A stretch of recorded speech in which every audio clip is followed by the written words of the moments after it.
Olá, queridos, boa noite, a paz do Senhor. Espero que tudo esteja bem por aí. Então, vamos começar aqui e depois o pessoal vai chegando e vai os que podem entrar e os que não conseguem entrar ver depois pelo YouTube. Então, vamos orar. Senhor, obrigado por essa noite. Obrigado pela oportunidade que temos de estarmos juntos, reunidos em seu nome, mesmo a essa distância. E queremos pedir, Senhor, que o Senhor nos fale essa noite, que dê um tempo, Senhor, muito proveitoso para a gente, que a gente consiga entender algumas coisas e que tudo isso nos ajude a estar mais perto de Ti. Obrigado, Senhor, por essa oportunidade. Obrigado por cada irmão que vai participar ou ver esse vídeo e que o Senhor fale aos nossos corações. Por favor, em nome de Jesus. Amém. Muito bem, estamos falando de nosso seminário Vida Abundante, certo? Que está baseado no texto de Jeremias 33, e vou ler aqui. E hoje é a segunda parte do texto, né? Ou a segunda aula que a gente vai estar vendo. Rapidinho abrir aqui, esqueci de abrir antes. Entrou. Olá, Olá. rapaz. Tudo bom, mulher? Tudo errado Tudo aí, tudo bem? errado aí. As brancas. Tá nevando aqui, amigo. É neve. Mas Vou não tem, né? desativar. Essa mulherada me deixa assim doido, meu filho. Aí não Ele, tem ele tem, barba, ele tem cinco, mas a Alain só tem duas. Então, Então, vale pelas 5. mas aqui a sogra tá mais perto, né? ele não tem sogra, não. A sogra dele já está no céu. É, só Ah, ele dando trabalho. Ah, não. A minha avó não é sogra, é vó aqui, ó. Aqui, vó, dá oi. Oi. Deixa eu tirar aqui, tá? Vou tirar tá bom, a microfone. tá joia. Tá. Então o texto é Jeremias 33, o 6 e o 7 e o 8. Fala assim: Eis que eu trarei a ela saúde e cura, e o sararei, e manifestarei abundância de paz e de verdade. E removerei o cativeiro de Judá e o cativeiro de Israel, e os edificarei como ao princípio. E os purificarei de toda a maldade com que pecaram contra mim, e perdoarei todas as suas maldades com que pecaram e transgrediram contra mim. Então, se esse é o texto básico de todo o seminário, né? Jeremias 33, do 6 a 8. E hoje a gente vai ver a segunda parte, né? Semana passada a gente falou de saúde e cura. Então, hoje a gente vai ver e manifestarei abundância de paz e de verdade. Então, vou compartilhar aqui.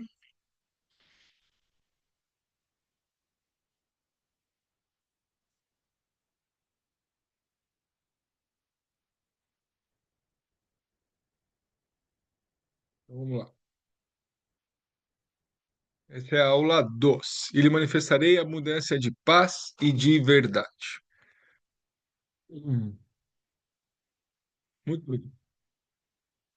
Esse é a parte, né, do início do processo de restauração que Deus vai realizar na nossa vida. Manifestar a manifestação de paz e de verdade. Então, a palavra verdade, essa palavra emeth ou emet, né, que significa verdade, verdadeiro, estabilidade, firmeza, né, certeza e integridade. Então, se a gente tomar essa palavra como um todo, a gente vai ver que são essas coisas que Deus quer manifestar de forma abundante na nossa vida. Trazer a verdade, trazer tudo que é verdadeiro, trazer essa estabilidade e firmeza, né, porque as verdades de Deus e a forma que Ele vai construindo nossa identidade traz essa segurança, né? E essa segurança vai gerar, vai ajudar a gente a enfrentar os problemas que a gente tem que enfrentar, né? Ajuda com nossa coragem, a valentia, essas coisas, né? Então ele traz certeza e integridade ou sinceridade, né? Através dessa verdade, tudo que é falso em nós tem que ir caindo, né? E a verdade de Deus tem que ir se manifestando. E ele também vai manifestar paz, que é a palavra shalom, que significa paz, né? O bem, significa seguro, felicidade, uma coisa amistosa ou amigável ou bem-estar. Então, isso também Deus quer manifestar em nossas vidas. Hum, Perdão. Hum.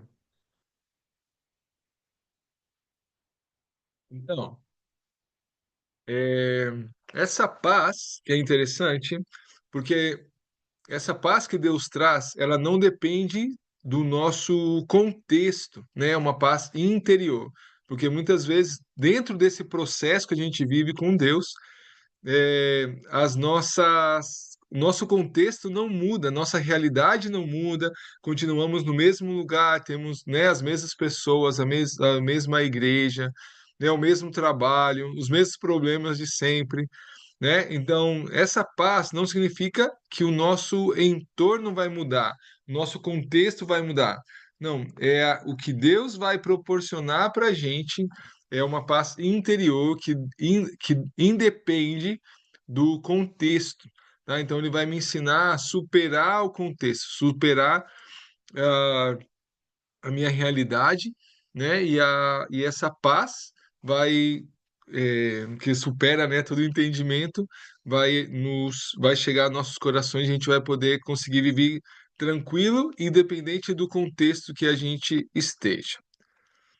Tá? Então são essas duas coisas que Deus quer manifestar em nossa vida: abundância de paz e verdade. Então, qual é o processo prático?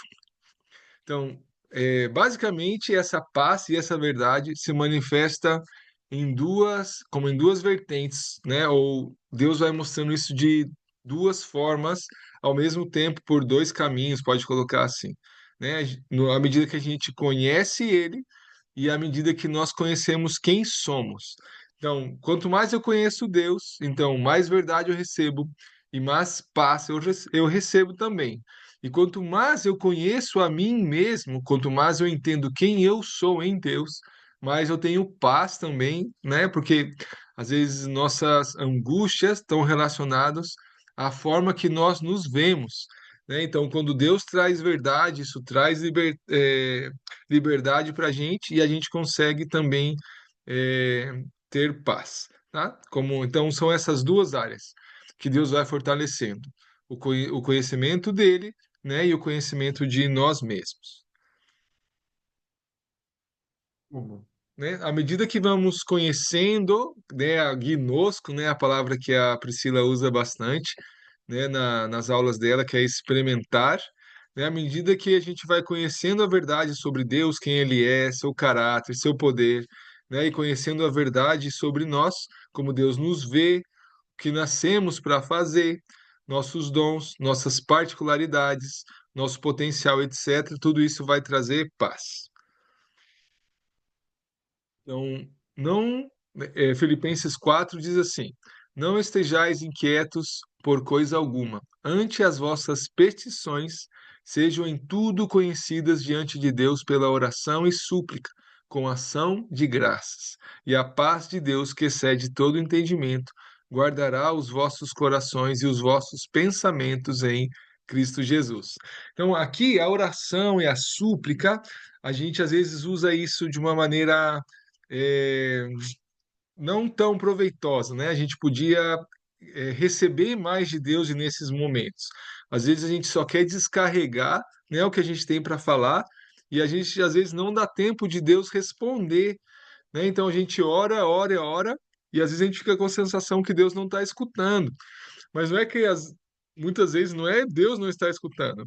Somos nós que não damos o tempo para Deus responder, né? Então, dependente do nosso temperamento, né, ou depende das experiências que a gente teve, né? Quando, por exemplo, nossos pais não eram de falar muito, por exemplo. Então, a gente tem dificuldade de esperar Deus falar alguma coisa, né? A gente sempre vai atropelar os processos, a gente vai atropelar Deus, e isso é, às vezes não é tão, né, não é tão bom, e a gente segue com essa sensação de solidão, né? Mesmo a gente ora, a gente pensa, nossas orações não passam do teto, ou eu oro, oro, oro, não consigo ouvir nada.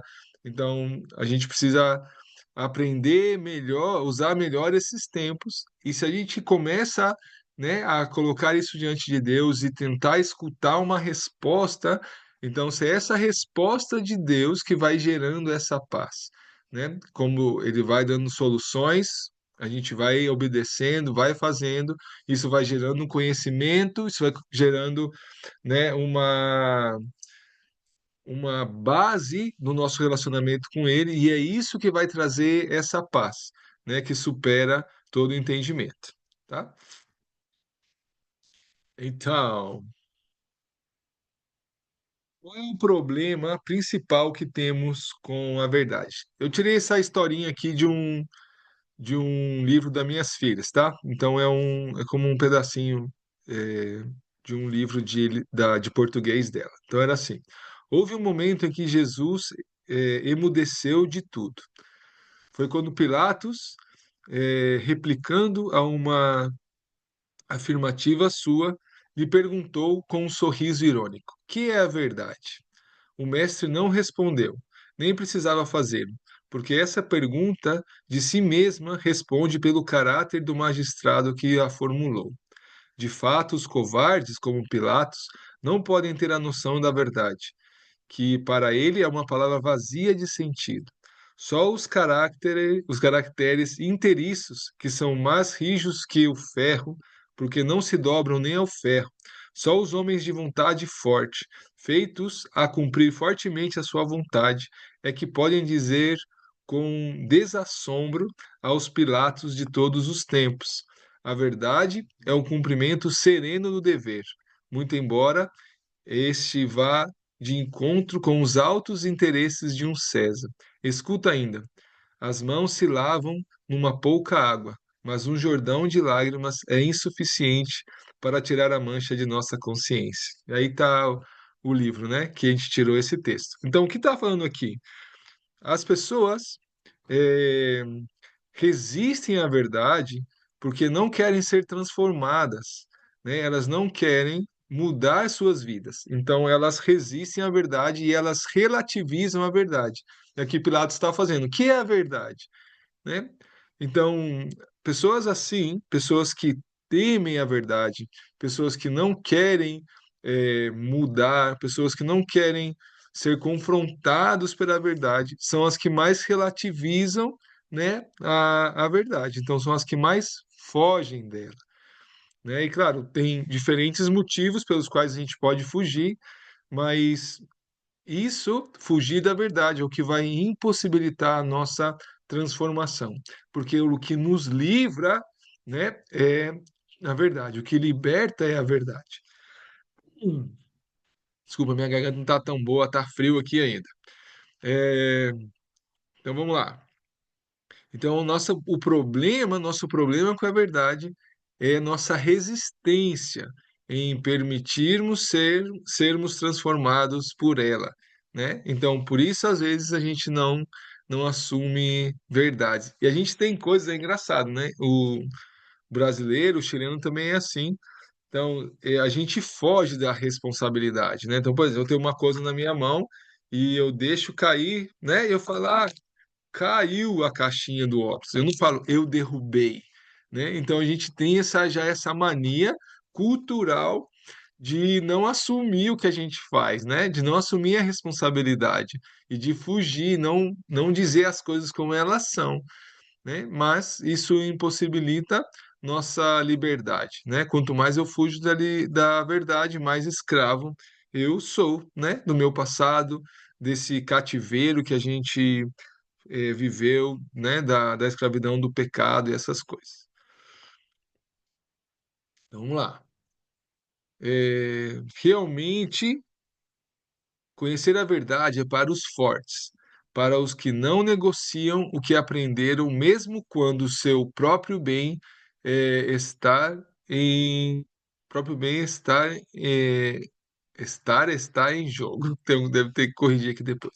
Para os que estão dispostos a enfrentar o mundo, para os que estão dispostos a enfrentar o mundo né, e o sistema, e perder diante deles, né, do mundo e do sistema, para ganhar diante de Deus. Para conhecer a verdade, temos que tê-la como prioridade em nossa vida, e por mais difícil que seja enfrentar algumas delas, ela tem que prevalecer sempre. Verdade conhecida deve se tornar verdade obedecida.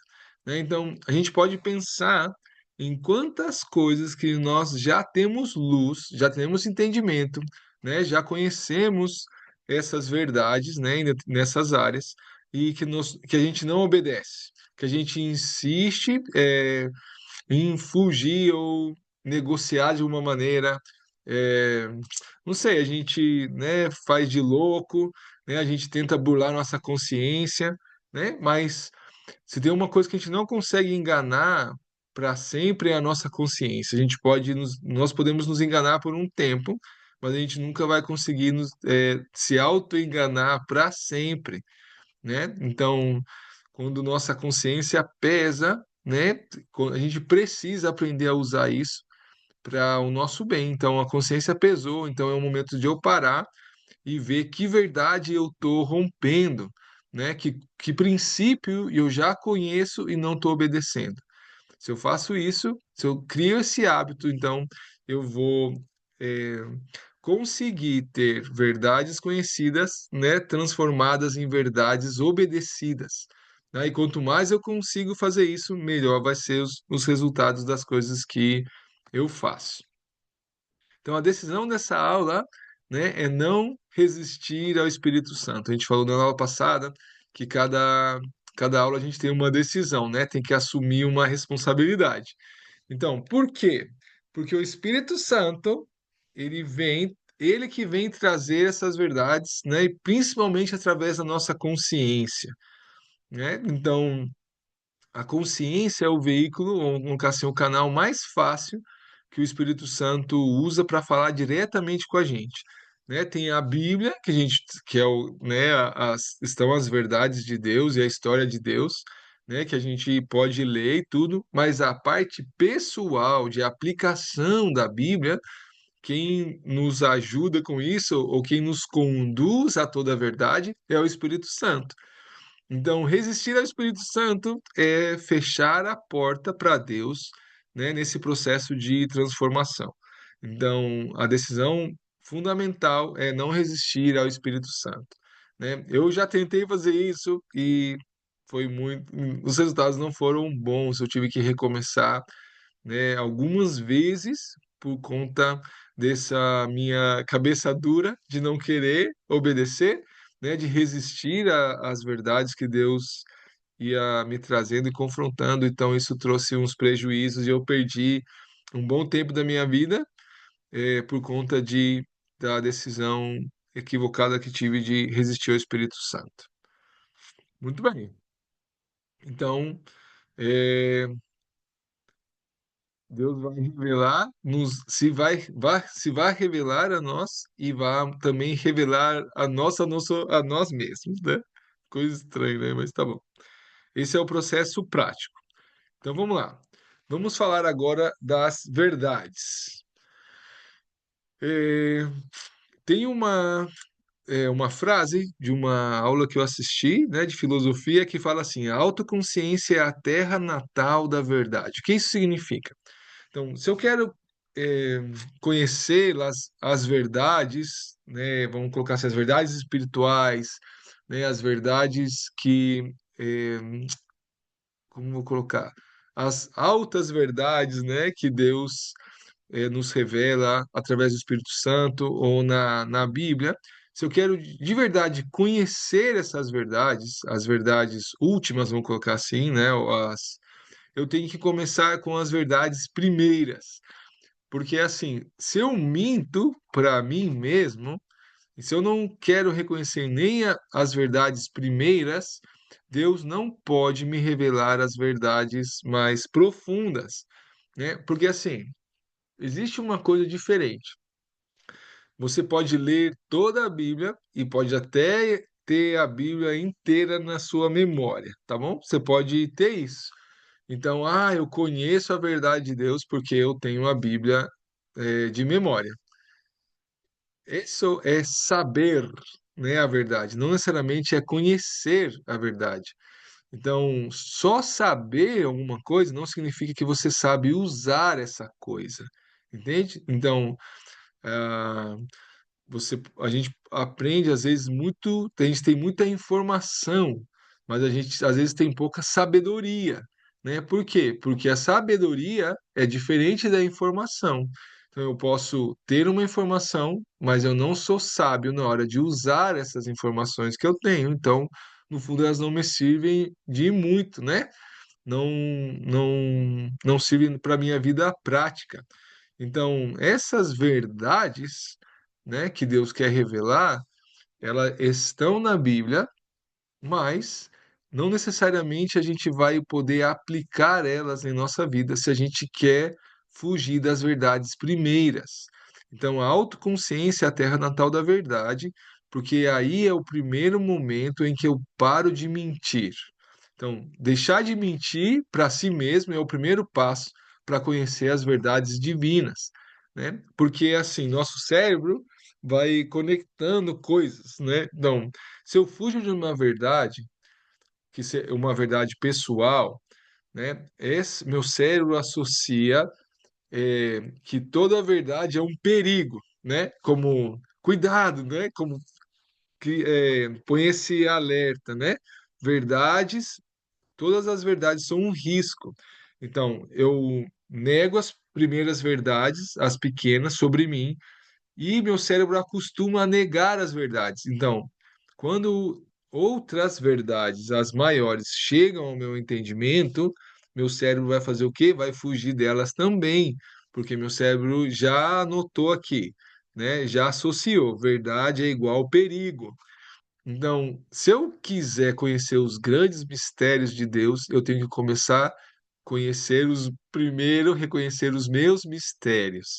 Entende? Quais são as minhas verdades que eu escondo, né? Então, para a verdade ser minha amiga, entende? Ser nossa amiga. É, não ser um risco. Eu não vejo a verdade como um risco, eu vejo a verdade como uma solução. Então, para eu começar a mudar isso, né, na minha mente, eu tenho que começar com as verdades primeiras, parar de mentir para mim mesmo, né? Então, essa é uma coisa fundamental, tá? Deixar de mentir. Então, vamos ver. Conhecer para ser transformado. Então, é, existe algumas verdades, tá? A gente vai ver dois tipos de verdades sobre nós. As verdades que não são verdades, que são mentiras, mas a gente acredita que é verdade, e as verdades que de verdade são verdade. As verdades sobre nós que são mentiras. Que é isso? Que loucura é essa? Então vamos lá. As verdades que são mentiras se tornam verdades para nós a partir do momento em que passamos a viver crendo que elas são verdades. Tá? Então, não significa, por exemplo, se eu tenho uma informação, se eu passo a acreditar nessa informação, para mim essa informação é verdade. Entende? Então, a gente às vezes não confronta a informação com a realidade. Então, né, eu posso ter em minha mente várias crenças que são falsas, mas para mim elas são verdadeiras, tá? Então é sobre essas falsas crenças que são as verdades que a gente crê, mas elas na verdade são mentiras. É muito mais comum do que imaginamos crer em mentiras sem saber que são mentiras e viver como se fossem verdades. Então a gente aqui, essa parte hoje, a gente vai falar só, pensar só nos falsos profetas que a gente teve na nossa vida, que falaram mentiras sobre nossa personalidade. Porque essa paz, né, e essa verdade, a gente vai ver que tem a ver com nossa identidade, quem somos em Deus, tá? Então, os falsos profetas são que declararam coisas sobre nós e nos fazem duvidar, né, das verdades de Deus sobre nós. Então, vamos lá. Por exemplo, se você cresceu ouvindo, você nunca vai conseguir, você não nasceu para isso, né? Seu burro, melhor puxar carroça. Você nunca vai amar alguém. ninguém te suporta, você é um imprestável, você é um lixo, vagabundo, você é um homem de, né, de M, você é uma P. Então, todas essas coisas, principalmente falados, por exemplo, pelos nossos pais, né, que infelizmente às vezes eles nos tratavam assim, né, não julgando, né, eles, não é sobre a motivação que eles tinham, mas é sobre o efeito que isso causou em nós, entende? Então, a gente acaba assumindo isso como verdades, né? A gente, chega um momento que a gente pensa, de verdade, eu não sirvo para isso, não sirvo para estudar, não sirvo para não sei o quê.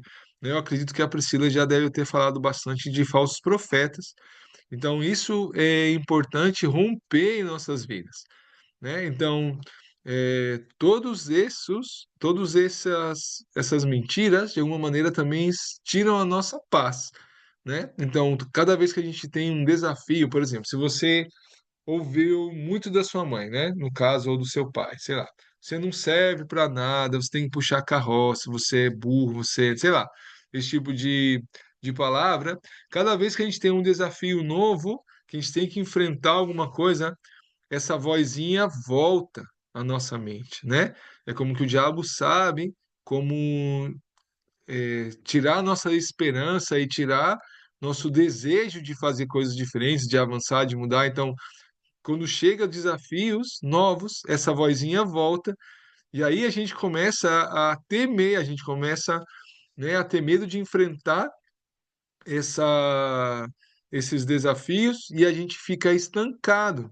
Então a gente acaba fazendo só o que a gente controla, entende? Só o que é fácil, que não é risco, né? Então a gente vai vivendo assim, porque às vezes tem muita mentira aqui dentro da nossa mente, né? Então, e todas essas mentiras bloqueiam o nosso avanço ao que Deus espera de nós. Então, esses falsos profetas têm que cair e eu tenho que deixar Deus vir com a verdade dele, né, sobre minha vida, tá? Muito bem. Então, eu não consigo ler aqui. Tá. Precisamos, em nossos tempos de meditação, né, ou tempo a sós, não sei como a Priscila chamou isso, falou, mas que a gente tinha que fazer, né, esse tempo devocional com Deus, né? Eita, meu, peraí. Então, a gente precisa, nesses tempos de meditação, permitir Deus chegar até, né, esse lugar mais profundo, e arrancar essas mentiras de lá. Geralmente, essas mentiras nos imprimem um sentimento de que nós somos um problema. Então, isso aqui é importante entender. Quando uma criança, é, como ela está num lar assim que falta amor, um lar, né, um lar disfuncional ou que tem esse tipo de palavras, então ela nunca vai pensar assim, meu pai ou minha mãe, eles são o problema. Ela vai pensar, não, eu sou o problema. Eu que não deveria existir. Sou eu, né, que sou como a tristeza e a desgraça da família, né? Então, ela começa a se ver como um problema, entende? Ela pensa que ela é o problema, tá bom? Então, por isso esses falsos profetas são, são muito complicados para nós, porque às vezes a gente vai acabar mesmo depressivos, né? Ou muito revoltados com a vida, com Deus, pensando que Ele errou com a gente, né? E que Ele falhou com a gente. Por que eu não sou dessa maneira? Por que eu não sou daquela maneira? Né? E essa angústia, claro, vai ou gerar rebelião ou vai gerar depressão, né? E a gente vai ficar preso nessa mentira, né? Que nós somos um erro, nós não somos, né?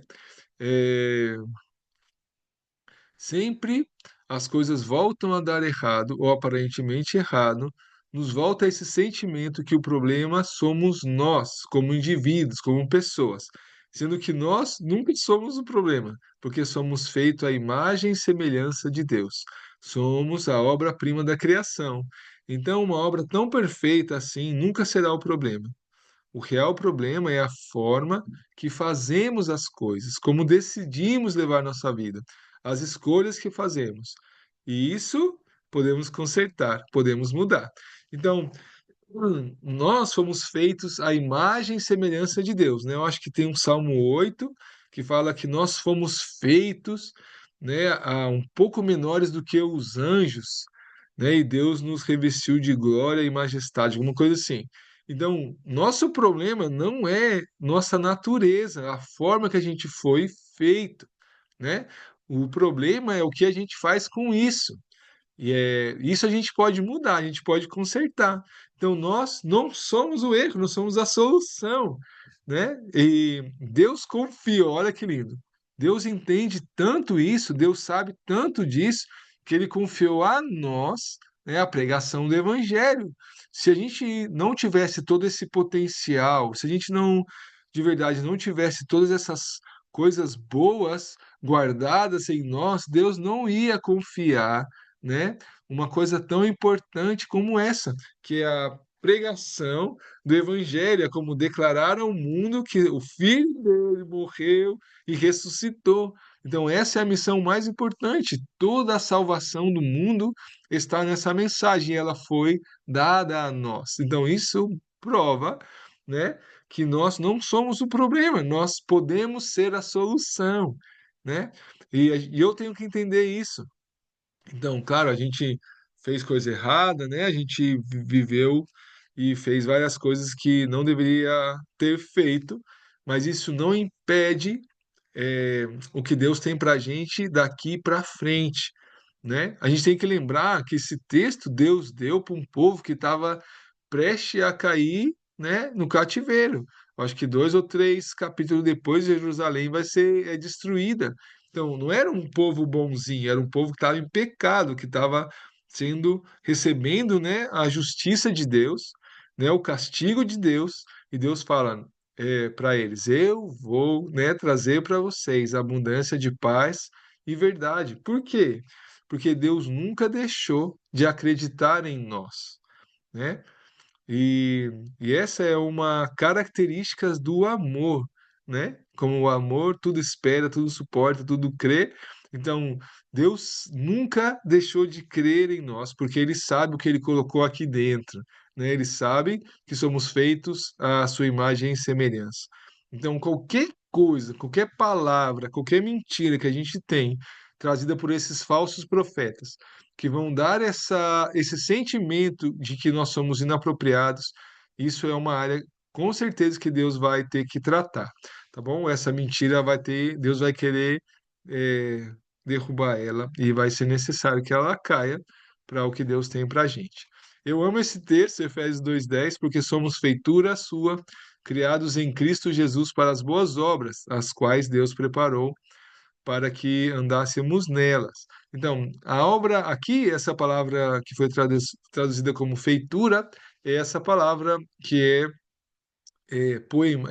poema, né, que é a poesia, ou a obra mestra. Como é em português? Agora eu esqueci. Em espanhol é obra maestra. Isso, obra-prima. Então, obra-prima. Qual é a obra-prima de um artista, por exemplo? Ele fez várias coisas e a melhor de todas, ele disse, essa é minha obra-prima, né? Aqui saiu mais perfeita. Então é isso que Deus fala da gente. Nós somos a obra-prima da criação. Então, quão distante é a imagem que nós temos de nós mesmos está dessa verdade? Sim, a forma que eu me vejo, né, ou que eu me avalio, quão distante está disso, de dizer, eu sou a obra-prima da criação, né? Eu sou a cereja da torta, eu sou a última Coca-Cola do deserto, eu sou, né, o último biscoito do pacote. Nós somos a obra-prima da criação. Então, quanto mais distante é a forma que eu me vejo dessa verdade de Deus, tá? Então, mais trabalho eu vou ter, né? Mais falsos profetas eu tive na minha vida. Então, essas coisas eu tenho que rever e colocar diante de Deus para que Ele rompa essas mentiras, tá? Senão eu não vou conseguir avançar. Se eu não acreditar em mim mesmo, eu não consigo avançar, tá bom? Então, isso a gente tem que pensar. Muito bem. Hum. Então, as verdades que são verdades, né? Então a gente viu que as mentiras têm que cair. E agora as verdades sobre nós, que são verdades mesmo, elas se dividem em dois grupos, as boas e as ruins, tá? Então, vamos lá. As boas são as verdades de Deus sobre mim, né? Então a gente ensina aqui que existe um eu ideal de Deus, né? Que ele conhece, planejou e sonhou. Então, ele nos conhece desde o ventre de nossas mães, e desde esse tempo ele fazia planos, né? Como a gente acabou de ler, planos de bem e não de mal, Jeremias 29:11, de acordo com nossas potencialidades, personalidades e dons. Quanto mais me aproximo dele e de seus planos para mim, mais poderei desfrutar desse eu ideal que vai sendo trazido à existência em nosso relacionamento com ele. Então, vamos pensar assim, tá? Isso é como a gente tenta visualizar isso nas classes que a gente dá aqui. Então, eu tenho um eu ideal que seria, né, o Ramon sem pecado, certo? Que se tudo, né, se não tivesse no mundo caído, né? Então, o Ramon seria dessa maneira. Então, esse Ramon perfeito, né, é que a gente chama de eu ideal, tá bom? Se, né, se não tivesse pecado, se minha criação fosse perfeita e tudo isso, então esse Ramon aqui é o Ramon ideal. Desse lado aqui tá o Ramon, o eu, que a gente chama de eu resultante, né? Que foi como a gente chegou em Deus, né? Com nossas feridas, com nossas marcas, né? Com nossos pecados, com as iniquidades e todas essas formas, toda a nossa identidade que foi distorcida, né? Esse a gente chama de eu resultante. Então, tem o eu ideal, tem o eu resultante, e nesse caminho está o eu transitório, que a gente chama aqui, que é o eu em transformação. É o que sai do resultado ruim, né, das feridas, não sei o cá, e vai se aproximando desse eu ideal que está do outro lado, que é como Deus nos vê, né? É como esse plano perfeito, né? Se ele tivesse sido possível, se o mundo não tivesse em pecado. Então, nossa restauração vai em direção a esse eu ideal. Então, eu preciso saber em Deus quem ele é, né? Quem sou eu em Deus? Ou qual é esse eu ideal? Em que se inspirou Deus quando eu estava na barriguinha da minha mãe, quando ele me fez? Quais são esses planos que ele fez, né? Antes mesmo da fundação do mundo, porque cada um tem um destino diferente. Então, quais são esses planos? Então, à medida que eu conheço isso e obedeço isso, eu vou me acercando a esse eu ideal e a esse plano perfeito de Deus e a plenitude, né? A vida abundante, né? Então, e essas verdades eu preciso conhecê-las, né? São elas que nos dão esperança e são elas que vão matar os falsos profetas, né? Eu tenho várias palavras que Deus me deu sobre quem eu sou nele, né? Mas a primeira, assim, a primeira vez que aconteceu isso foi, para mim, foi inesquecível. Eu lembro, é, eu me converti, né, com 22 anos, quase 22. Eu fui para Jocum com 25, 3 anos depois, e casei um ano depois, né? 2006, eu estava casado com a Priscila. E comecei a ver pornografia muito cedo. Eu não sei quantos anos, mas eu achei as Playboy do meu pai e comecei a ver, né? E na minha casa, de alguma maneira, eu acho que isso era normal. Então eu via muita pornografia. Então, quando eu casei, meu olho ainda era muito bagunçado, assim. Eu ainda tinha esse hábito de ficar olhando, né, para as mulheres na rua. E eu lutava contra isso bastante, mas era uma coisa ainda muito forte devido a muitos anos, né, na pornografia e tanto material e tanta coisa que eu tinha consumido, né, nesses anos todos aí de Egito. E então, quando eu casei, a gente teve alguns problemas, mas a coisa ficou feia mesmo, uma vez que a gente viajou de prático, né? A gente cometeu outro erro, a gente casou e foi liderar uma escola de missões, então a gente estava tranquilo, mas quando a gente saiu do Brasil e tinha gringa e outros lugares assim que com outros espíritos, né, com lugares onde a sensualidade era muito complicada, assim, o espírito de sensualidade, então aí isso daí veio com tudo para fora e a gente começou a ter muito problema com, né, eu e Priscila, claro, por culpa minha. Então, eu lembro que a gente foi difícil pra caramba esses 2 meses fora, a gente voltou, a Priscila estava muito machucada, né? E a gente passou ainda uns dias na base, assim, lá no Ceará, bem ruim em relação a isso. E às vezes a gente até desistia de sair para passear, porque começou a acontecer coisas, assim, acidentes, coisas ou impressões, às vezes não acontecia, mas parecia que estava acontecendo. E tudo isso, claro, gerava muita tristeza no coração de Priscila. E eu comecei a ficar desesperado. Eu lembro, esse tempo foi. Eu fazia jejum 3 vezes por semana. Eu acho que eu fiquei pesando. Não lembro, acho que foi a vez que eu fiquei mais magro, assim, toda a minha vida. Uns 67 quilos, alguma coisa assim. E desesperado, querendo mudar, porque eu não queria mais fazer ela chorar. Mas eu não sabia como, entende? Eu não sabia o que eu tinha que fazer, né? Eu só sabia que eu tinha que acabar com isso, mas eu não sabia o caminho, não tinha essas informações, não.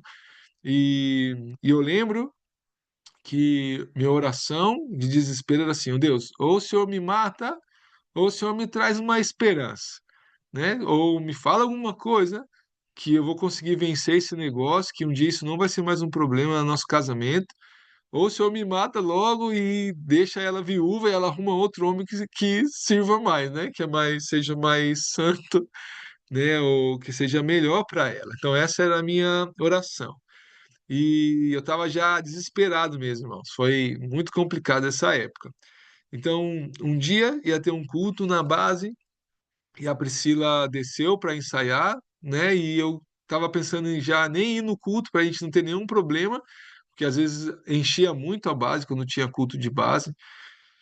E aconteceu que não teve o ensaio. A Priscila ficou lá orando lá embaixo sobre esse processo mesmo que a gente estava vivendo. E nessa época tinha uma música, eu não lembro se era Toque no Altar, alguma coisa que falava sobre mudar um nome, né? Era muda meu nome, muda minha sorte, era alguma coisa assim, o final do refrão. E eu orava muito sobre isso, sobre que Deus me falasse então como ele me via, como eu era, qual era esse eu ideal. Nessa época eu não usava ainda essa expressão. E e aí eu tô lá orando, a Priscila estava no culto, né, no ensaio, que não estava tendo, mas eu não sabia, e eu estava no quarto orando lá, desesperado, estava ajoelhado lá orando, pedindo para Deus me fazer essas duas coisas, ou me matar ou me dar uma esperança. Priscila chegou, ela estava tremendo assim, ela falou: "Tem que te contar uma coisa". E ela falou: "Deus me falou como ele te vê", né? Porque eu creio eu não ia conseguir escutar isso nessa época, porque eu não estava acreditando em mim, né? Eu era, me via assim, né? A imagem que eu tinha de mim mesmo estava muito ruim. Então, ela falou assim: "Olha, tem esse texto de Cantares, né? E a gente leu, que é um texto que falava sobre algumas características, né? Minha, como Deus me via, e tinha um meu nome novo, né? E que foi assim um choque para mim, porque o nome a gente não sabe como isso, como isso se pronuncia em hebreu ou hebraico, né? Mas o significado do meu nome é homem em quem Deus confia, né? Homem em quem Deus confia. Então, isso, nesse momento, explodiu a minha mente. Eu lembro que a gente começou a chorar, eu chorei muito, porque eu pensava, como Deus pode confiar em mim? Não é possível, não é possível. Olha o que eu estou fazendo, olha isso, olha isso. E tinha uma lista de coisas, né, ruins. E ela falou, não, isso é a forma que Deus te vê. Você é o homem em que Deus confia. Isso começou a encher meu coração, a encher. E a partir desse dia, eu tive a esperança, sabendo quem eu era, sabendo como Deus me via, eu falei, eu posso vencer esse negócio, eu vou vencer, eu vou sair desse buraco, né? Eu vou conseguir ser o que Deus espera de mim. E esse potencial, né, de ser um homem confiável para Deus, eu vou conseguir fazer que isso seja uma verdade. Então, ouvir isso de Deus esse dia mudou a minha vida completamente, porque todas essas mentiras, tudo isso que eu tinha guardado em meu coração, todas as coisas que eu creia que não eram possível, conhecendo meu nome, ou como Deus me vê, a minha identidade em Deus, eu pensei, sim, é possível. E claro, o diabo veio muitas vezes jogar essas coisas na minha cara ainda. Disse, você fez isso, você fez. Pela... Em vez de ficar só assim, né, moribundo, eu falo, é verdade. Mas eu sou o homem que Deus confia. Eu sou o homem que Deus confia. E começava a falar isso para ele, até ele parar de me perturbar. Então, conhecer essa verdade sobre mim me deu esperança. E eu pude entender que eu não era essa caca que eu pensava, né, que eu era. Então, conhecer esse eu ideal, conhecer essa verdade é o que vai nos dar um rumo, entende? Que nos vai dar vai mesmo abrir uma porta de esperança. E eu vou ver isso, eu vou ver o meu passado e o meu contexto de forma diferente, entende? Porque já não vai ser, não são eles que vão definir quem eu sou, vai ser o que Deus está falando de mim. Tá? Não sei se deu para entender, mas depois Deus, claro, entregou outras palavras aqui no Chile, né? Então eu tenho quatro palavras fundamentais sobre como Deus me vê, né? Não que eu sou isso já, né? Mas eu sei para onde eu tenho que ir, eu sei qual é como que Deus marcou o caminho para mim, para eu chegar lá. Tá? Então, isso a gente tem que saber, como Deus me vê, qual é o meu nome em Deus, né? Porque no texto é muito comum Deus mudar o nome das pessoas, né? Na Bíblia tem um monte de exemplo, né? Porque quando Jesus muda o nome, ou quando Deus muda o nome, ele está entregando a identidade, né? A gente às vezes não vê o nome com tanta importância, né? A gente é latino, a gente põe cada nome nos nossos filhos, né? A gente às vezes nem sabe o significado, mas para Deus não. O nome traz a identidade, e por isso que Deus muda o nome das pessoas, por isso que Deus pode nos batizar outra vez, certo? Então vamos lá, olha só esse texto, diz assim: E disse-lhe ele, e vós, quem dizes que eu sou? Então, e Simão Pedro respondendo disse: Tu és o Cristo, filho do Deus vivo. E Jesus respondendo disse: Bem-aventurado és tu, Simão Barjonas, porque tu não revelou a carne e o sangue, mas meu Pai que está nos céus. Pois também eu te digo que tu és Pedro, e sobre essa pedra edificarei a minha igreja, e as portas do inferno não prevalecerão contra ela. Então, o que está acontecendo aqui? Pedro, o nome dele era Simão, né? E Simão Bar-Jonas, assim ele era conhecido. E Deus, e Jesus batiza, né, ele como Pedro, né? Então ele está dando a identidade de Pedro aqui. Pedro ia ser uma pedra pequena, né? E claro, e depois que Jesus, que o Espírito Santo vem, né, a gente vê a diferença de Pedro, né? Antes do Espírito Santo e depois do Espírito Santo, né? Quando ele nega Jesus com medo de morrer e depois diante das mesmas pessoas que mataram Jesus, ele fala: melhor é obedecer a Deus do que aos homens, né? E continuava pregando e continuava fazendo o que Deus tinha mandado ele fazer. Então, ele tem essa confrontação, né, com a realidade dele, mas ele se arrepende e ele assume essa outra verdade, né, para como Deus o via e fez a obra que ele tinha que fazer, né? Quando Jesus confronta Pedro na praia, depois, né, da que Jesus tinha ressuscitado, ele fala: Pedro, tu me amas?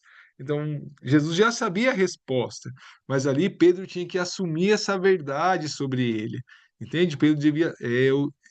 Eles não usam as mesmas palavras aí. Então é bem lindo essa é uma confrontação, né? Mas Jesus confronta ele e termina falando: apacenta minhas ovelhas. Então, independente do que Pedro tinha feito, o plano de Deus para ele continuava, né? Então a gente vê que Deus consegue ver o todo. Ele não vê só o que a gente está fazendo nesse momento.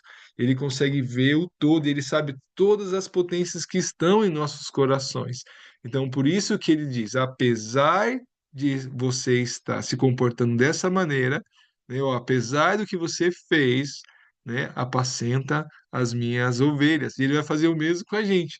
Apesar de você ter sido um pecador, estar, né, no cativeiro, né, os planos que eu tenho para você não mudou, sigue sendo os mesmos, né? A gente só perde mais tempo, mas Deus tá esperando a gente da mesma maneira.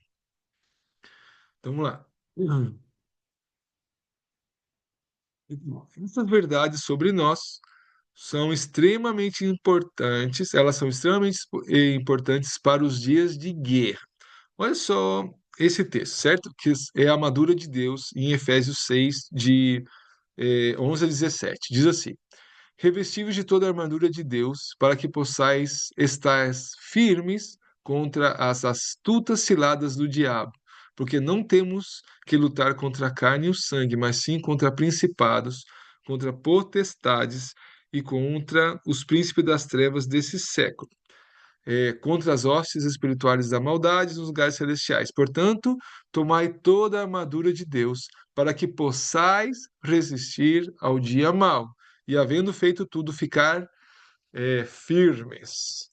Tá? Então, qual é a armadura? Então, a gente pode resistir no dia mau, certo? A gente pode lutar, a gente pode resistir contra todas as astutas ciladas do diabo. Então, qual é essa armadura, né? Que a gente fala que é a armadura de Deus. Fala: estais, pois, firmes, tendo cingido os vossos lombos com a verdade, revestido a coraça de justiça.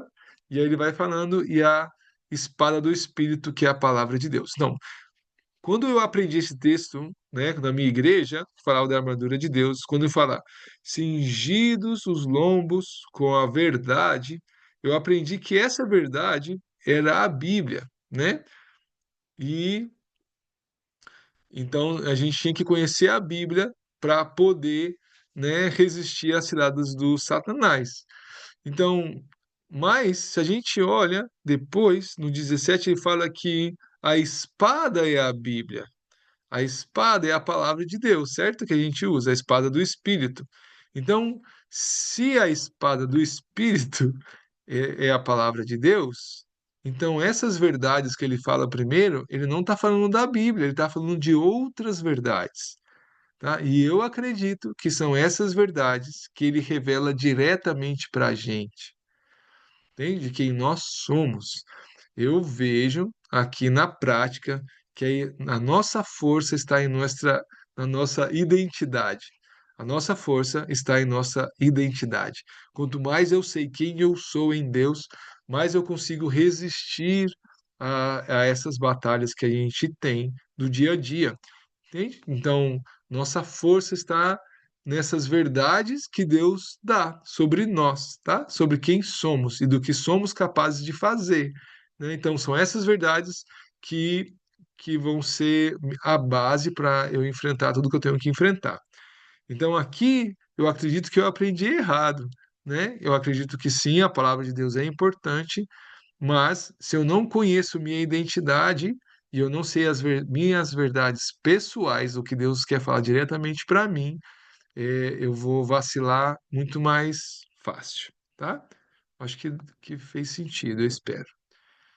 E olha esse outro texto aqui que eu também aprendi errado, tá? Vamos comparar os dois textos abaixo, que é Mateus 3,17 e Mateus 4,3. Fala assim: eis que aqui é o batismo de Jesus, o primeiro. Eis que uma voz dos céus dizia: este é o meu filho amado em quem me comprazo, né? Ou em quem tenho contentamento. Então, aqui, né, o batismo de Jesus, o céu se abre, o Espírito Santo desce na forma de uma pomba, né? E você escuta uma voz do céu dizendo: este é o meu filho amado em quem eu tenho em quem eu me comprazo, tá? Aí depois Jesus vai para o deserto para ser tentado. E chegando-se a ele, o tentador diz: se tu és o filho de Deus, manda que essas pedras se tornem pães, tá? Então, o que eu aprendi aqui, né? Que Jesus responde a Satanás com, com o conhecimento bíblico que ele tinha, né? Então ele vai falando, ele sempre cita alguma escritura, uma parte da Bíblia para responder o que Satanás tá falando. Claro, isso é verdade. Mas o que eu acredito que o Satanás está atacando aqui não é o conhecimento bíblico de Jesus. Ele está atacando a identidade de Jesus. Entende? Por quê? É, alguns, né? Um tempinho antes, Deus mesmo tinha falado: esse é o meu filho. E o que o diabo está atacando? Se você é o filho, entende? Então, prova que você é o filho. Que o diabo quer gerar uma dúvida sobre as palavras que Deus tinha declarado sobre ele. E Jesus responde, né? Não só de pão viverá o homem, mas de toda a palavra que sai da boca de Deus. Então, qual era a palavra que tinha acabado de sair da boca de Deus? Você é o meu, este é o meu filho. Então, o diabo está colocando em dúvida o que Deus tinha falado de Cristo. E, claro, Jesus sabia quem ele era, ele não precisava provar nada para Satanás. E nós sabemos? Se eu sei quem eu sou em Deus, eu não preciso provar nada para ninguém, eu vivo em paz com quem eu sou. Agora, se eu não sei quem sou, então eu vou cair nessas ciladas de Satanás. Ele vai dizer assim: ah, você é isso, você pode isso, então faz isso. Prova que você pode. Mostra que você sabe. Entende? Então, essas coisas vão ser ciladas para nós, quando a gente não sabe, quando nós não conhecemos a verdade de Deus sobre nós, tá? Então, é, eu tinha aprendido aqui, assim também, né, que era o conhecimento bíblico que o salvou a Jesus, mas eu creio que não é, eu creio que a base para Jesus não ceder a essa tentação foi não precisar provar nada, né, para Satanás, porque ele sabia muito bem quem ele era o filho amado, né, então não precisava de nada mais. É, isso. Vamos lá. Então, saber quem eu sou me traz estabilidade emocional, né? Então, eu sei quem eu sou, é, então, cada vez que eu tenho que enfrentar alguma coisa, é assim. Se Deus me falou, por exemplo, eu sei que Deus me chamou para ser líder dessa base, onde a gente está. Então, essa é uma verdade de Deus sobre mim. Então, eu não preciso mais colocar em dúvida se eu devo ou não ser o líder dessa base cada vez que alguma coisa ruim acontece, porque eu já sei que sim. Então, essa dúvida já eu não tenho, essa ansiedade não existe mais. Entende? Então, isso me traz estabilidade emocional. Então, é sempre daqui para frente. Eu não preciso estar voltando atrás a cada problema que eu tenho. Aí falar, ai meu Deus, será que Deus me chamou para ser líder? Não, eu sei, isso já é uma verdade, está resolvido dentro de mim. Então, eu tenho essa estabilidade emocional, entende? Quando o diabo me ataca, ah, você é um pecador miserável, é verdade, eu sou mesmo, mas paciência, Deus me vê de uma outra maneira, entende? Então, isso também me traz estabilidade emocional. Então, essas verdades vão trazer estabilidade emocional para a gente. A identidade também nos fortalece contra o pecado. Por quê? Muitos dos nossos pecados foram adotados por nossa falta de identidade, né? Eu acredito que a Priscila deve ter deixado isso explicado, né, nos cursos que ela dá, que ela fala disso melhor do que eu. Então, quando eu tenho um problema de identidade, né, eu tenho esse vazio existencial, então isso vai gerar uma dor, né, e eu respondo, porque eu tenho essa dor, eu busco uma fuga e aí entra lá a iniquidade, né? Então esse ciclo, né, é o ciclo que nos prende ao pecado, à iniquidade. Então começou com um problema de identidade, né, de me sentir inferior, me senti um lixo, né? Me senti insuficiente. Então, isso gera uma dor e eu vou compensar isso de alguma maneira. Então, eu fico preso é, nessa iniquidade. Então, identidade é fundamental quando eu quero vencer o pecado, tá? Então, saber quem eu sou em Deus é o que vai dar essa esperança, né? Como aconteceu comigo, para vencer o pecado, tá bom? E quando eu sei quem eu sou também, isso gera uma desconexão com o entorno, o contexto. Eu já não preciso da afirmação externa, né? Então, eu não preciso que os staffs da base, por exemplo, cheguem para mim e falem: Ah, você é o meu líder. Oh, que bom que Deus colocou você como líder.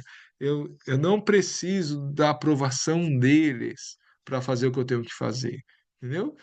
Deus já me aprovou, então, de alguma maneira, eu estou desconectado dessa dependência do entorno ou do meu contexto, tá?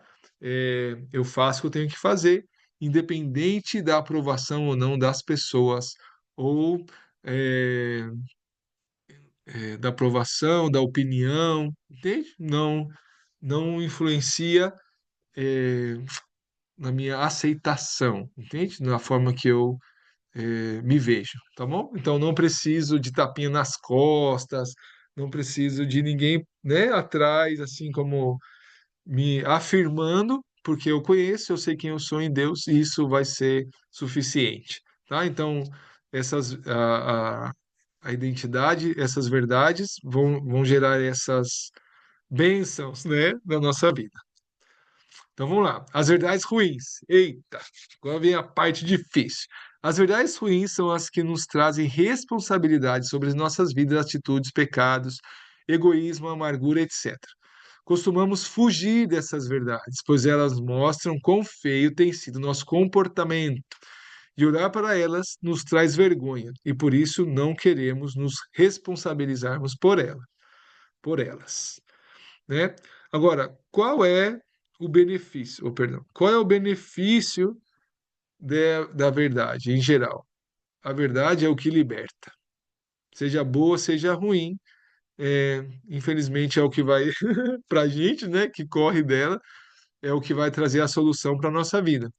Então, essa é a primeira coisa que eu tenho que entender, né? João 8, 31 e 32. Jesus disse aos judeus que criam nele: Se vós permanecerdes na palavra, verdadeiramente serão meus discípulos, e conhecereis a verdade, e a verdade vos libertará. No caso, essa é a tradução, né? Então, isso é o princípio básico. Então, a verdade vai trazer liberdade, tá? Então, seja ela boa, seja ruim. Quando é boa, claro, me livra dos falsos profetas, né? E quando ela é má, é o primeiro passo, assumir a verdade é o primeiro passo para que Deus possa fazer a transformação. Esse é o princípio, por exemplo, do AA, né? Dos Alcoólicos Anônimos, que a primeira coisa que você precisa é assumir que você é um alcoólatra. Se você não faz isso, não tem como você vencer o vício, tá? Então, esse é um princípio e eu é, não preciso temer a verdade, porque o fim sempre vai ser melhor, né, do que o estado atual. Vamos lá. Para sermos discípulos, temos que permanecer na palavra e aceitar como nossa responsabilidade as coisas que estão em nós e são condenadas por ela. Esse é o primeiro passo, reconhecer o que estamos fazendo de mal, conhecendo, ou seja, reconhecendo e respondendo a essa verdade, podemos ser livres, né? Porque ele disse, se permaneceis em minha palavra. Então, não é só escutar e saber, né? A gente tem que permanecer na instrução que Deus vai nos dar. Toda chantagem pode ser desarmada com a verdade.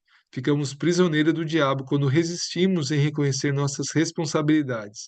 Seremos marionetes nas mãos dele. Então, quanta coisa que a gente escondeu na nossa vida e que o diabo depois jogava na nossa cara, e por causa dessa vergonha a gente acabava cedendo ao que ele queria que a gente fizesse, né? Então, o que acaba com a chantagem é a verdade, né? Senão a gente fica prisioneiro da nossa imagem, prisioneiro do que as pessoas pensam, prisioneiro, né, do Satanás, né, das coisas que ele joga na nossa cara, né? Então, a única forma de acabar com a chantagem é reconhecendo essas verdades e confessando elas diante de Deus e às vezes das pessoas também, né? Que às vezes é a parte mais difícil. Então, vamos lá. O segundo benefício, né, a parte de trazer, o primeiro é a liberdade, o segundo é trazer perdão e comunhão, né? Olha esse texto que legal, 1 de João 1:4, de 7 a 9, diz assim: Mas se andarmos na luz, como Ele está na luz, temos comunhão uns com os outros, e o sangue de Jesus Cristo, seu Filho, nos purifica de todo pecado. Se dissermos que não temos pecado, enganamo-nos a nós mesmos, e não há verdade em nós. Se confessarmos os nossos pecados, Ele é fiel e justo para nos perdoar os pecados e nos purificar de toda a injustiça. Olha que legal. Então, se eu não confesso meus pecados, né? Se eu não confesso essas verdades difíceis, minha desobediência, então não há possibilidade de perdão, né? Andar na luz, ser verdadeiro, né? Dizer a verdade é o princípio básico para o perdão, é a primeira coisa, né? A gente tem que confessar. E o outro, o segundo benefício é a comunhão, tá? Acho que aqui está explicado isso. Então, vamos pular aqui só para a gente ver. É, uma coisa interessante. Essa frase eu vi em algum momento, em algum lugar. A verdade objetiva, a verdade subjetiva, ou tudo que a gente relativiza na nossa vida, é a representação daquilo que é objetivamente verdadeiro no interior de nossa alma. Então a gente tem essa mania de relativizar a, as coisas que a gente sabe que é verdade quando a gente não obedece. Né? Então, por exemplo, a mentira. Mentira é pecado, né? Mas a gente fala, não, é uma mentirinha branca. Que é isso? Isso relativizar o que eu sei que é verdadeiro, tá? Então, todas as vezes que eu dou uma relativizada na verdade, é porque no fundo eu quero esconder algo que eu tenho guardado em meu coração, tá? Então, é, tá, isso já por lá, por causa da hora eu não vou dar mais o exemplo, mas a gente tem, quando a gente fala, não é bem assim, então pode ser, isso é uma possível indicação de que tem alguma coisa oculta na nossa vida que a gente não quer assumir, tá bom? Então tudo que a gente relativiza, né? A gente está querendo esconder alguma coisa, tá bom? Então, a confissão é o primeiro passo para o arrependimento, é a abertura para a mudança, é a quebra do orgulho. A gente não reconhece também o caso do orgulho. É um meio para não sermos resistidos por Deus, porque ele resiste aos orgulhosos. Esse quebrantamento é indispensável para o perdão de pecados e também para a purificação. Então, quando assumimos esse eu momentâneo, né, que eu expliquei antes, o estado que a gente está atual, tiramos as nossas máscaras. É, no, não nos importamos mais em manter uma aparência, somos verdadeiros. Abrimos a possibilidade de vínculos também verdadeiros. Ninguém pode se relacionar de verdade com um holograma, só com pessoas de verdade. Também, quanto mais nos abrimos para a correção de Deus, mais misericórdia recebemos e mais misericordiosos nos tornamos, mais pacientes, humildes e o que nos permitirá ser parte do corpo do Cristo, ser um com os meus irmãos. Então, quando eu reconheço essas verdades, quando eu ando na luz, né, eu vou receber perdão e eu vou ter comunhão com os irmãos. Por quê? Porque não dá para relacionar com uma mentira, né? Não é possível ter conexões profundas com pessoas que usam máscaras, né? Que não são sinceras, não são verdadeiras. Então, por isso que o que se auto-engana sempre está em solidão, sempre se sente sozinho, sempre sente que as pessoas têm mais facilidade de se conectar com outras do que com ele. Mas por quê? Porque ele mantém essa aparência, né? Então não existe possibilidade de conexão profunda com uma pessoa que vive na mentira, entende? Então não há possibilidade de comunhão. Então, quando eu quebro essas máscaras, quando eu quebro essas mentiras, e eu sou verdadeiro, então recebo o perdão de Deus, mas também recebo uma família, recebo o corpo de Cristo, né? Eu sou incorporado ao corpo de Cristo, porque lá não pode haver mentira aí, né? Então aí eu recebo uma família, então eu vou perceber que tal pessoa também tem o mesmo problema, que tal família também luta com as mesmas dificuldades. Então, eu não preciso manter a imagem. Então, a gente vai, olha, vamos orar junto, vamos fazer isso junto, vamos tentar dessa forma. Deus me falou isso, Deus me falou. Então, todas essas conexões verdadeiras não são possíveis quando eu estou em mentira, quando eu estou vivendo nas trevas, com coisas ocultas, entende? Então, isso é espiritual, entende? Então, pessoas verdadeiras têm muito mais facilidade de conexões profundas, entende? Então, quando você é verdadeiro, encontra uma pessoa verdadeira, vai ser muito mais fácil de você se conectar, tá bom? Então, por isso que ele põe essas duas coisas, né? O perdão e a conexão ou a comunhão com os irmãos, tá? Outra coisa muito legal, a experiência em disciplina gera fruto de paz, de justiça e paz. Então, toda correção de fato, no momento em que ocorre, não nos parece ser motivo de contentamento, mas de frustração. Mais tarde, no entanto, produz fruto de justiça e paz para todos aqueles que por ela foram disciplinados. Então, a disciplina de Deus vai nos amassando, tira de nós esse juiz amargo, esse orgulho iracundo e nos transforma em pessoas justas e pacíficas. Tá? Isso é muito interessante. Não, quanto menos uma pessoa tem paz, ou tem paciência, ou misericórdia com outras pessoas, é, mais coisas ocultas possivelmente ela tem, tá? Porque a disciplina de Deus, a correção de Deus, vai gerar frutos pacíficos, né? De justiça e paz, tá? Então, o que significa que eu vou ser eu é, não vou ser esse juiz amargo, né, para as pessoas. Por quê? Porque daí começa, quando cai a minha imagem, quando cai esse orgulho, então eu sei quem eu sou, tá? Dificilmente uma pessoa vai confessar um pecado para a gente que nós mesmos já não tenhamos cometido. Então, esse juiz aí que a gente tem dentro da gente significa que eu não reconheci esses pecados ainda.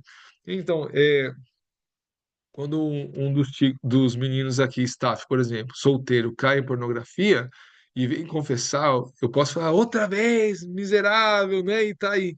E Deus me livre, meu filho, você caiu muitas vezes. Então, fica na sua.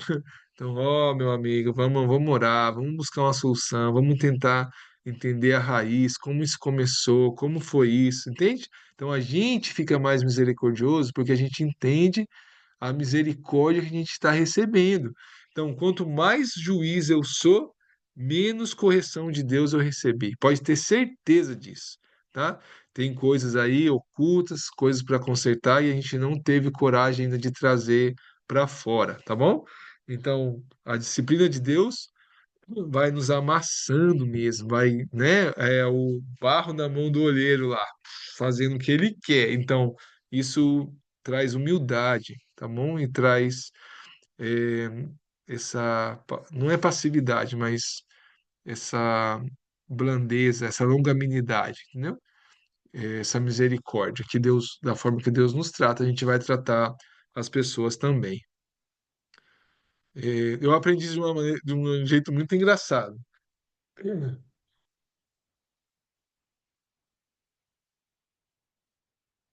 Uma vez, eu e Priscila a gente estava aconselhando uma pessoa solteira que queria casar com outra pessoa que não era crente. Então a gente falou, não casa, não vai dar certo, você vai sofrer, essa pessoa não vai te amar, porque ela não tem Deus, então não tem como ela te amar como você merece. E a pessoa falou assim, não, eu quero pagar para ver. Foi o fim da nossa conversa foi essa. Eu falei, então tá bom, né? Aí, lavei as minhas mãos, você quer pagar para ver, então vai. Tá bom. Casou e começou a ter muitos problemas. muitos problemas, e todo sábado essa pessoa ia na minha casa para chorar as pitangas pra gente. Ah, que não sei o que aconteceu isso, que fez isso, que fez não sei o que. E eu já estava já assim também. Falar, nós estou cansado de ouvir, a gente avisou. Minha frase era: você está colhendo o que você plantou, né? Essa era a minha frase. Então, já chegou um tempo que ela chegava na minha casa e eu saía para a rua porque eu não queria escutar mais o lenga-lenga, segundo eu. Então, um dia eu saí, ela chegou, eu saí, eu fui andar. E Deus perguntou para mim assim, e eu saí, eu sempre falo as mesmas coisas. Ah, não aguento mais, só tá colhendo o que plantou, né? Essa era a frase. Aí Deus me faz uma pergunta muito interessante. Ele fala assim: Ramon, você colhe tudo que você plantou? Aí meu coração apertou aí. Eu não tive coragem de responder. Aí Deus falou: Ramon, você colhe tudo que você plantou? Aí eu, hum, falei, vem bronca, eu pensei, né? E aí Deus falou para mim assim: claro que não. Você colhe hoje o que o meu filho plantou por você na cruz. E ele colheu na cruz todos os pecados que você plantou. Minha cara caiu aí. Minha cara caiu. Quem sou eu para julgar essa pessoa? Quem sou eu para ser esse juiz amargo? O que eu fiz? Voltei para minha casa e fui escutar ela. Entende? Porque quem somos nós, né, na fila do pão para querer ser esse juiz amargo?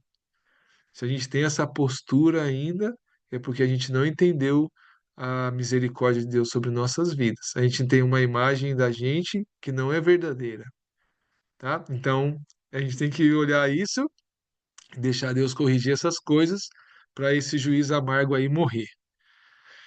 Então, vamos lá. Terceiro benefício: experimentar o amor condicional, incondicional de Deus. Então, reconhecer é difícil porque não estamos acostumados a receber amor incondicional. Recebemos amor do mundo quando fazemos o que ele quer. E nossas famílias também muitas vezes é assim, né? O que recebemos está condicionado a algo e quando não nos comportamos bem, sabemos o que passa.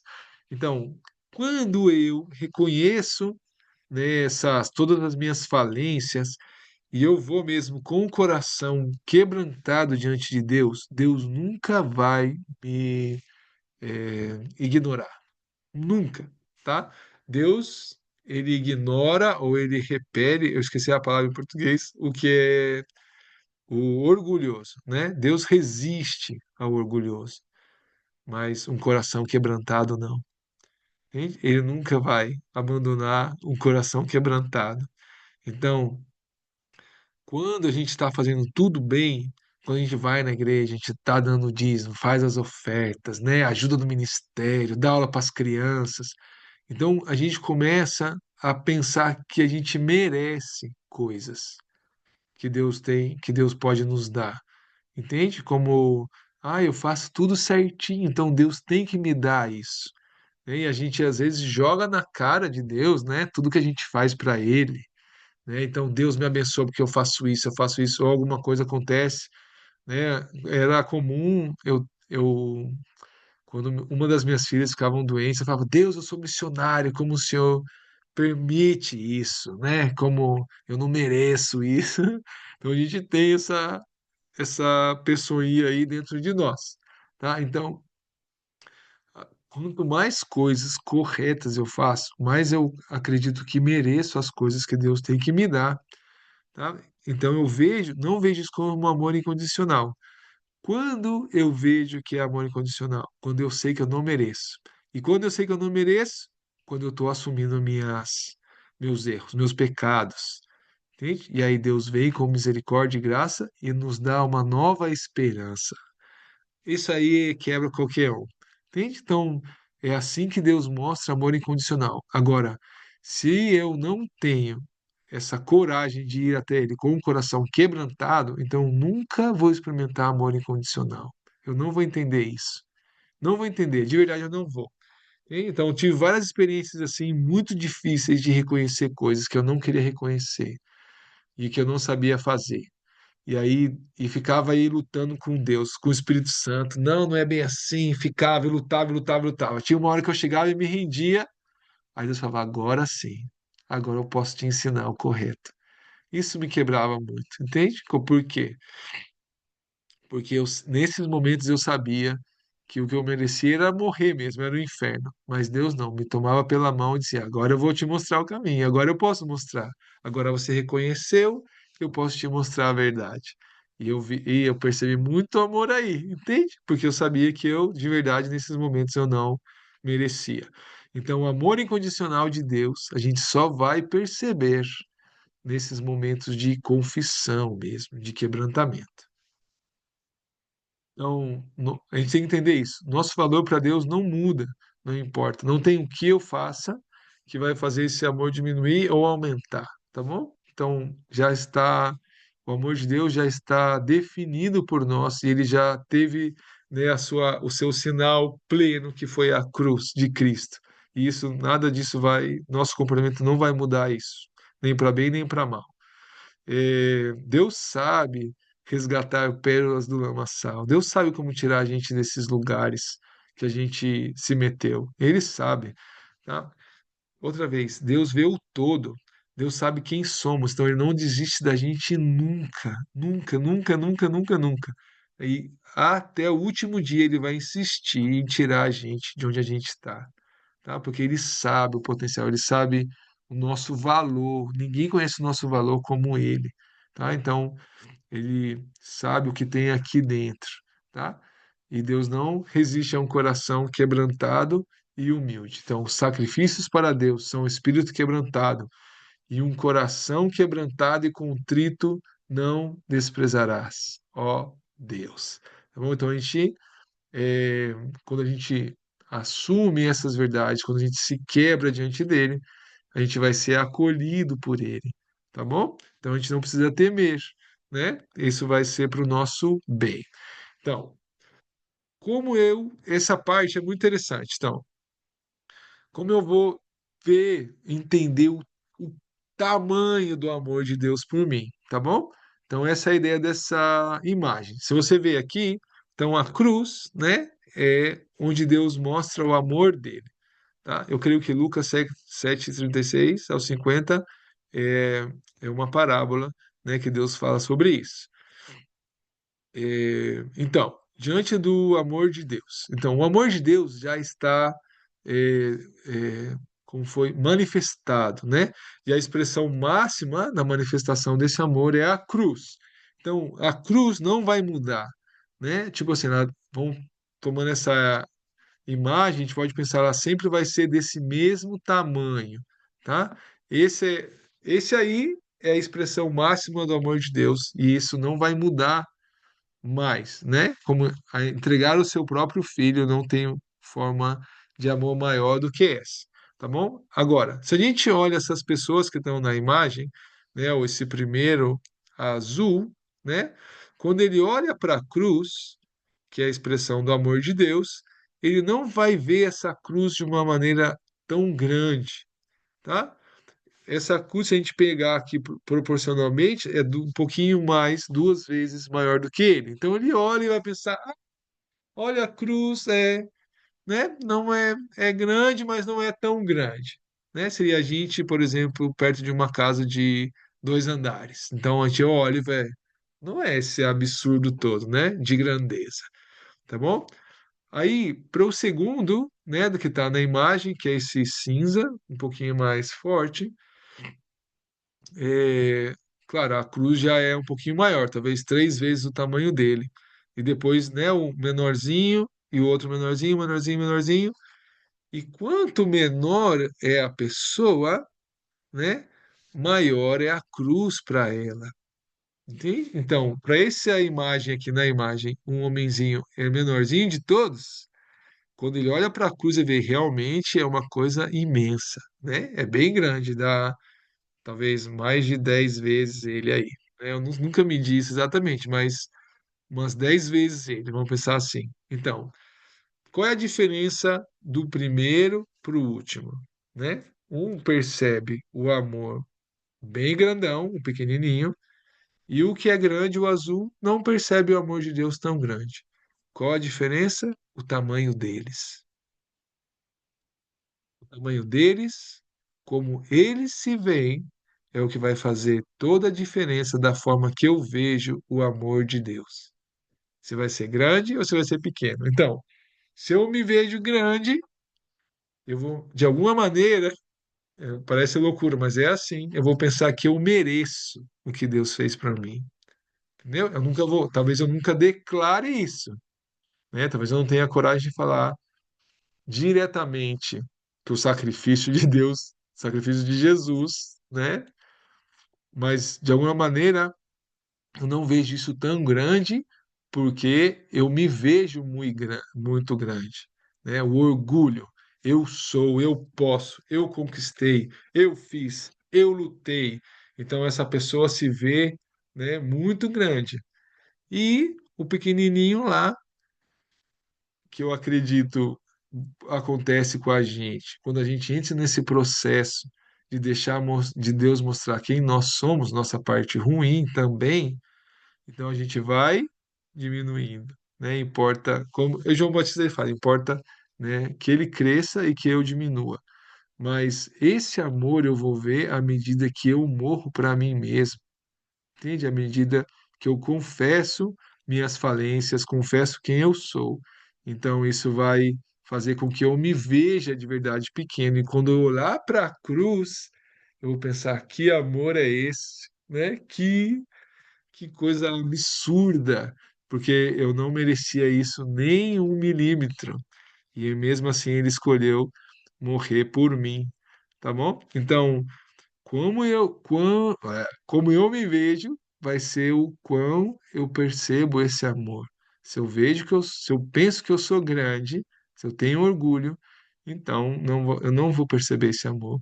Agora, se eu diminuo, né, se eu vou deixando ser moldado, né, por Cristo, se eu entro mesmo aí no taller, né, na oficina do alfareiro, então eu vou me ver pequenininho, eu vou ver a realidade, né? A gente é como um grão de areia. Então, quando eu olhar para a cruz, quando eu entender que eu sou um grão de areia e olhar para a cruz e ver esse amor vai ser gigantesco. E aí eu não vou conseguir sair dele mais. Eu vou querer estar com ele todos os dias de minha vida e deixar que ele me transforme à imagem do seu filho amado. Amém? Eu acho que acabou.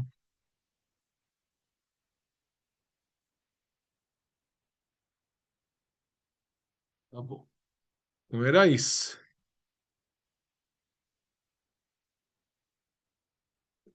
Qual é a parte mais difícil? Não resistir ao Espírito Santo. Isso é o que eu tenho que lutar para fazer.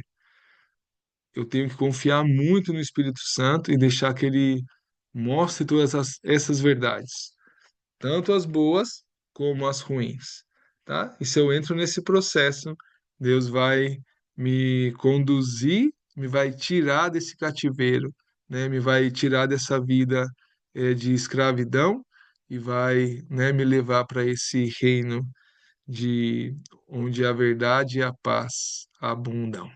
Amém? Vamos orar? Senhor, obrigado por essa noite, obrigado pela sua palavra. Obrigado por, pelo seu amor, sua misericórdia, o seu cuidado com a gente. Senhor, eu espero que meus irmãos, como eu, possa entrar, né, nessa oficina aí e deixar ser moldado, pela sua vontade, pelas suas mãos, né? Deixar ser transformados dia após dia, de glória em glória, pelo teu Espírito Santo, não resistindo às verdades, não resistindo às coisas difíceis que temos que enfrentar quando pensamos em nós, quando pensamos em nosso passado, né, em tudo que vivemos. Senhor, nos ajuda a ter a coragem necessária para enfrentar tudo isso. Nos ajuda, Senhor, a ver, entender quais são os falsos profetas em nossas vidas. Quais são essas mentiras que precisam cair para que a sua verdade venha e nos dê esperança de futuro, para a gente poder sonhar contigo, sonhar eh, direcionado pelo seu amor, pelo seu cuidado.